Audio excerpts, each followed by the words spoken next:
দোয়া কবুলের দুটো সময় একসাথে আপনি জমা করতে পারবেন, এবং এই দুটি সময় সুবহানাল্লাহ, আমার কাছে এই দুটি সময় খুব প্রিয়। প্রথম হচ্ছে রাতের তৃতীয় অংশ, ফজরের পূর্বের সময়। ফজরের পূর্বে আধা ঘন্টা 1 ঘন্টা আগে আপনি একদিন উঠুন, খালিস অন্তরে আল্লাহ তাআলার কাছে তওবা করার উদ্দেশ্যে আপনি উঠুন। সেই সময়টা অত্যন্ত গুরুত্বপূর্ণ, রাতের তৃতীয় অংশ। রাতের তৃতীয় অংশ এটা হচ্ছে দোয়া কবুলের সময়।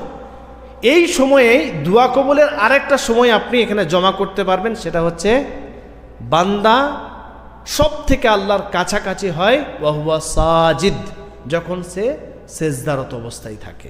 ফাকসিরুদ দুআ, তখন দোয়া বেশি বেশি করতে বলা হয়েছে। তো রাতের তৃতীয় অংশ এটা একটা দোয়া কবুলের সময়। আর ওই সময়ে আপনি 2 রাকাত 4 রাকাত 6 রাকাত নফল সুন্নত নামাজ পড়ুন, সালাত আদায় করুন এবং সেজদারত অবস্থাতে দোয়া করুন।